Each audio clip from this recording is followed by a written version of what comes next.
कुछ साल पहले की बात है। सोनापुर नाम का एक गांव था। उसी गांव के छोटे से घर में शंकर रहता था।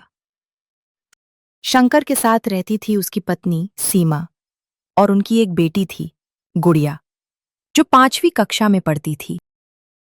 हर सुबह 4 बजे जब पूरा शहर सोया रहता, शंकर उठकर अपनी छोटी सी रसोई में मोमोज बनाने बैठ जाता, आज के दिन की उम्मीद लेकर।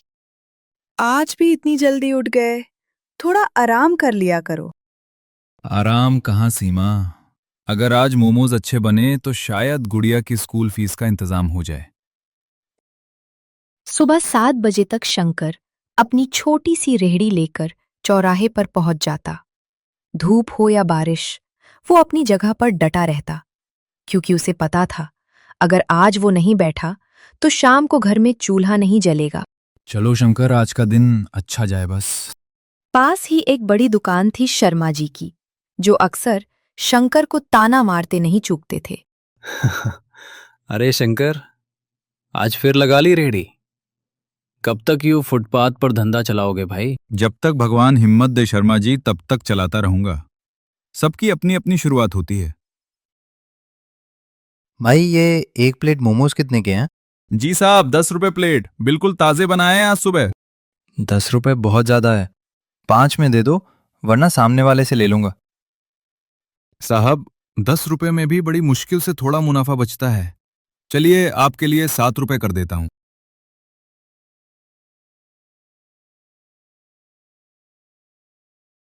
वाह भाई, मोमोज तो बहुत बढ़िया बनाते हो तुम, बड़ी दुकानों से भी अच्छे। शुक्रिया साहब, बस यही तो एक हुनर है मेरे पास, इसी से घर चलता है। दिन भर की मेहनत के बाद शाम तक शंकर की जेब में मुश्किल से 200-300 रुपए जमा हो पाते, जिसमें से आधे तो सामान खरीदने में ही खर्च हो जाते।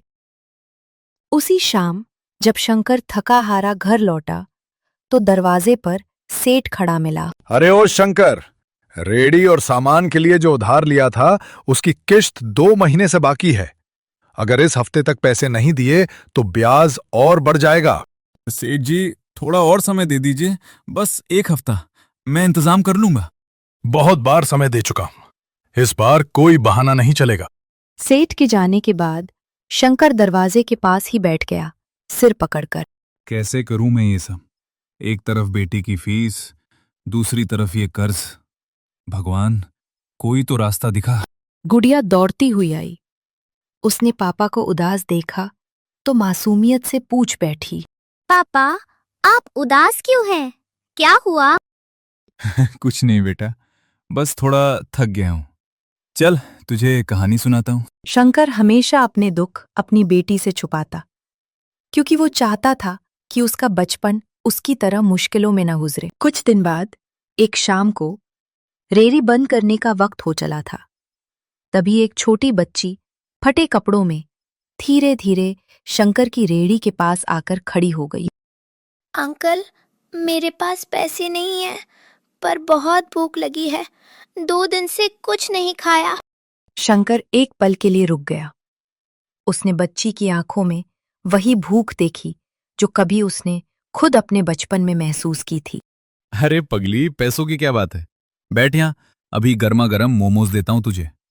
शंकर ने अपनी आखिरी बची हुई प्लेट, जो शायद उसने अपनी बच्ची के लिए बचाकर रखी थी, उस बच्ची को दे दी, बिना एक पल सोचे। बहुत स्वादिष्ट है अंकल, शुक्रिया। खाती रहे बेटा, जितना चाहिए उतना खा लो। उसी बखत प्रिया के पिता, जो शहर के एक बड़े व्यापारी थे, अपनी बेटी को हर तरफ ढूंढ रहे थे। तभी उन्हें दूर शंकर की रेहड़ी के पास बैठी अपनी बेटी दिखी। प्रिया, बेटा कहाँ चली गई थी तुम? मैं कब से पागलों की तरह ढूंढ रहा हूं तुम्हें। मुझे बताए बिना ऐसे अकेली निकल गई? पापा, इन अंकल ने मुझे मोमोज खिलाए बिना पैसे लिए। मुझे बहुत भूख लगी थी। भाई साहब, इतनी मुश्किल में भी आपने मेरी बेटी को बिना पैसे के खाना खिलाया। आपका शुक्रिया कैसे अदा करूं समझ नहीं आ रहा। साहब, कोई भूखा बच्चा मेरे सामने खड़ा हो और मैं कुछ ना करूं, ये मुझसे नहीं होता। पैसों की बात नहीं है ये। व्यापारी को शंकर की नीयत और मेहनत ने गहराई से छू लिया। उसने वही फैसला किया कि वो इस ईमानदार आदमी की मदद करेगा। अगले ही दिन व्यापारी शंकर के पास आया, एक प्रस्ताव लेकर। शंकर जी, मैं चाहता हूं आप मेरे बाजार वाले खाली दुकान में अपना काम शुरू करें। किराया मत सोचिए, वो मेरी तरफ से। बस आपकी मेहनत और ईमानदारी चाहिए मुझे। साहब, ये तो बहुत बड़ी बात है।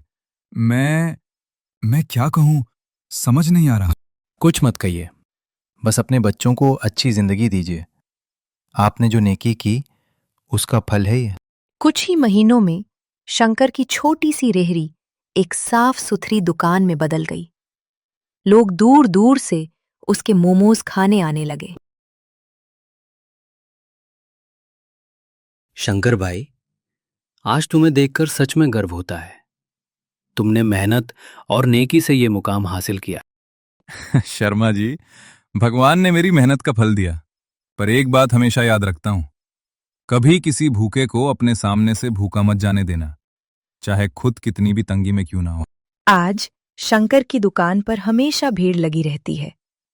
गुड़िया अच्छे स्कूल में पढ़ती है, पर शंकर आज भी वही है, विनम्र, मेहनती और दिल से अमीर। कहते हैं ना, नेकी कभी बेकार नहीं जाती। शंकर के पास कभी पैसा नहीं था, पर उसका दिल हमेशा अमीर था, और आखिरकार उसकी यही नेकी उसकी सबसे बड़ी दौलत बन गई।